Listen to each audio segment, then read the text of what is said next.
Hi, I'm John Atack, and today I'm going to talk about the adoption of the label church by Scientology. How it was that Scientology came to become the Church of Scientology. Let's start, because Ron Hubbard was quite rightly keen on precise definitions of words, with the definition of the word church. The church is a house of the Lord. It means the Christian community. It can be taken to mean a place of worship, a church, and that could be applied to any religious group. But it's important that we understand it's a place of worship. So Lord Denning, who was a High Court judge in England, put forward the view that Scientology could only be viewed as a religion, which is a group which has a worship, if it worshipped Ron Hubbard. And certainly some Scientologists come close to this in their reverence for Ron Hubbard. But it means a house of the Lord. It's a Christian community, which Scientology most certainly isn't. And otherwise it's a building where worship takes place. So let's understand this, that the word church, as applied to Scientology, is what Ron Hubbard would call a misunderstood word. It's had to be redefined to fit with what he wants. So why did he want to found a church?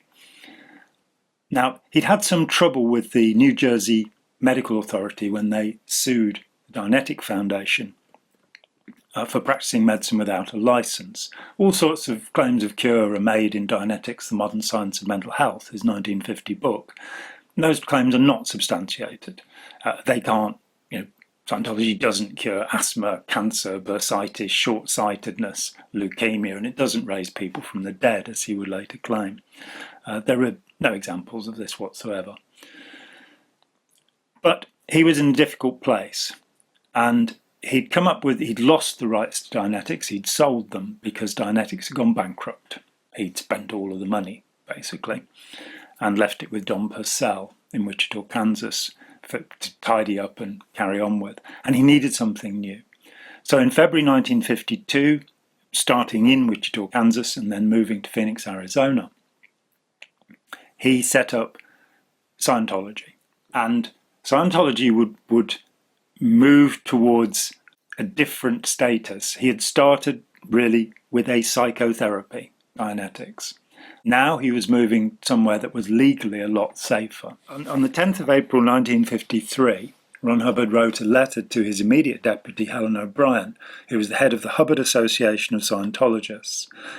She'd been in charge of what he called the Philadelphia Doctorate course, which was a 6-week course where by listening to Ron Hubbard, you could get a doctorate, which is a questionable practice. There were 38 people on that course at that time. It's now perhaps the most famous series of lectures that Hubbard gave, in part because of his references in 3 lectures to Aleister Crowley and his affection for Crowley, who he called a good friend. Those lectures were recorded in December 1952 and January 1953. On the 10th of April 1953, he writes to Helen O'Brien, "We don't want a clinic. We want one in operation, but not in name. Perhaps we could call it a spiritual guidance centre. Think up its name, will you?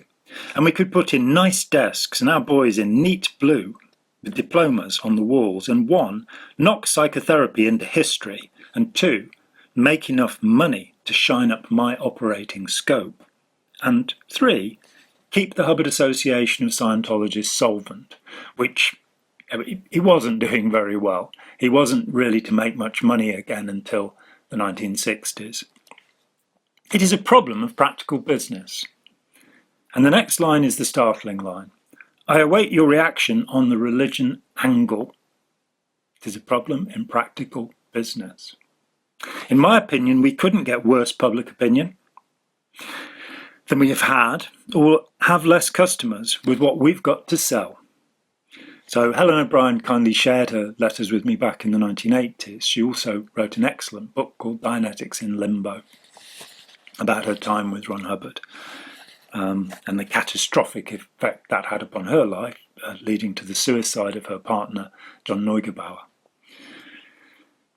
On the 25th of February 1954, slightly less than a year after this letter, Burton Farber, who styled himself B.Sen., Bachelor of Scientology, D.D., Doctor of Divinity, and a minister, registered the Church of Scientology in Los Angeles. It acknowledged that the Church of American Science was its mother church, and this is where there's a clue.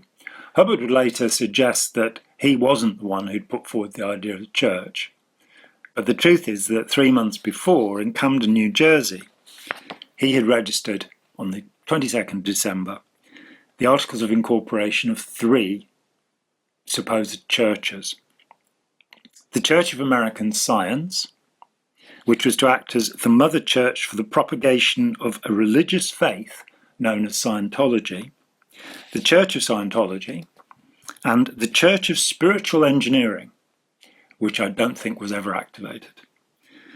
The 3 churches were incorporated by Ron Hubbard, his son Ron Hubbard Jr., Nibs, L. Ron Hubbard Jr., and Nibs's wife, Henrietta, John Galusha, Vera Greenough, and Barbara Bryan. And their address was 527 Cooper Street in Camden, New Jersey. In the Certificate of Incorporation, the Church of American Science, the mother church, says, "The holy book of this church consists of a collection of the works of and about the great teachers, including the work of St. Luke." So that's what it's based upon. There is a creed which is attached, which contains, at point number 13, "One of the purposes of the church is to practice the teachings and beliefs and propagate in accordance with its tenets the healing of the sick and suffering by prayer and other mental or spiritual means without the use of drugs or material remedy." This is very interesting, this Church of American Science.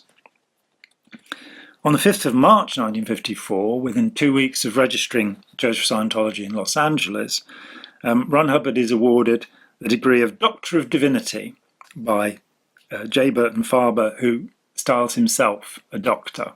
I believe he'd awarded himself a doctorate as far as I can tell. There was a ceremony in Phoenix, Arizona, and Hubbard decided that he could perform marriages, baptisms, and other religious services based upon now being a Doctor of Divinity.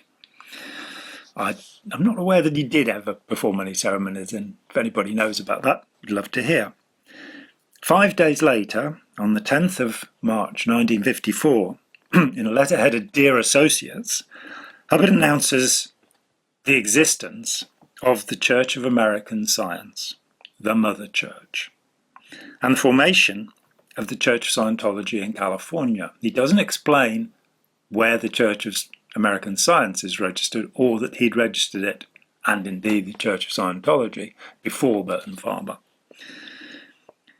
He says that there are now 3 types of certificates available to graduates of the Hubbard Association of Scientologists Advanced Clinical Course: Doctor of Scientology, Freudian Psychoanalyst, and Doctor of Divinity.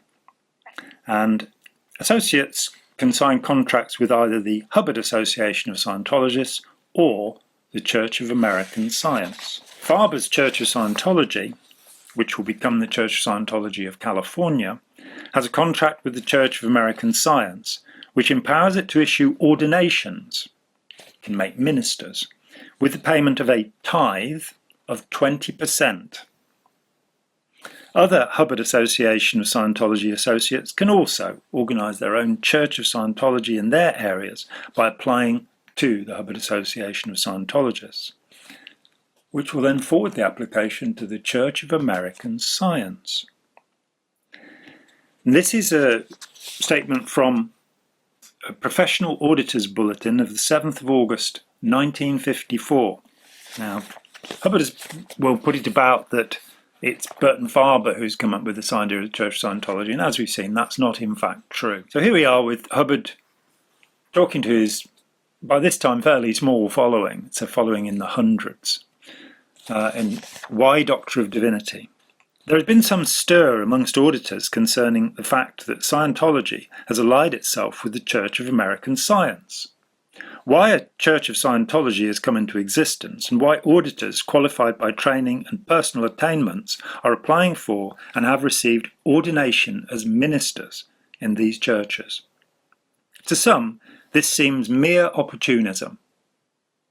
To some, it would seem that Scientology is simply making itself bulletproof in the eyes of the law to stop being sued for practicing medicine without a license.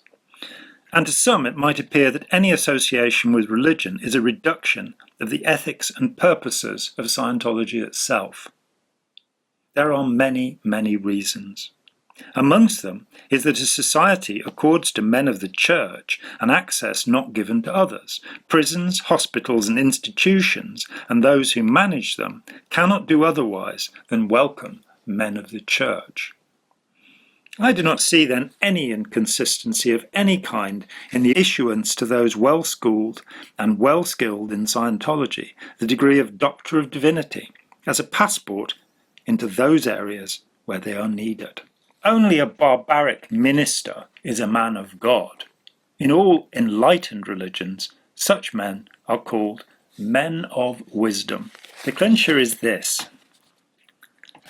On the 4th of October 1954, Ron Hubbard defines the Church of American Science, to which all organizations in Scientology at that time look for guidance and pay tithes, which are not in fact the 10% tithe, but a 20% tithe. Church of American Science is defined in this way. And you'll find this definition, in fact, in what Scientologists call the Admin Administration Dictionary, Modern Management Technology Defined. Somebody had found the tape, which is of the 4th of October 1954, Hubbard tape, where he makes this statement. There is a difference between the Church of American Science and the Church of Scientology. The Church of American Science is a Christian religion. It believes in the Holy Bible. Jesus is the Saviour of man and everything that's necessary to be a Christian religion. People who belong to that church are expected to be Christians. These two churches fit together. We take somebody in as a Church of American Science. It doesn't disagree with his baptism or things like that, and he could gradually slide over into some sort of better, wider activity, such as the Church of Scientology, and a little more wisdom, and come a little more close to optimum. Then if he was good, and one of the people that we would like to have around, he would eventually slide into the Hubbard Association of Scientologists International. So we have provided stepping stones to Scientology with these organizations. So, to review this material, Scientology becomes a church as an aspect of the Church of American Science, which is a Christian religion, where only Christians can belong to this. And these Christians can gradually slide over into some sort of better, wider activity than Christianity, such as the Church of Scientology. So he talks about, in the letter to Helen O'Brien, about this being opportunism. And it certainly looks that way. It's not become a church because he is a Christian believer himself. In fact, he, in many places, denigrates Christianity and suggests, in fact, that Jesus Christ is a fabrication, an implant created in alien civilizations in the past, and that there was no Christ, that heaven is made up. We'll talk about that somewhere else. So he is setting this thing up to make a religion, to make create a protective screen, and to have somewhere that can, on the one hand, tithes can be paid to, so he can pick up his 20%, and on the other hand, he can have a pretense of a Christian religion, so that we're not dealing with, and we can go to prisons and hospitals and institutions and recruit and talk to people there. This is not about Scientology being a religion. This is about having a religion angle to play for Scientology, which will later become very significant in protecting Scientology from the many people who would say that it has not fulfilled its claims and promises. So there we are, the Church of Scientology. Decide for yourself whether Scientology justifies being called a church, an aspect of the Christian community, or not. I don't think it does. Thank you very much. I'm John Atack. Goodbye. Hi, John here.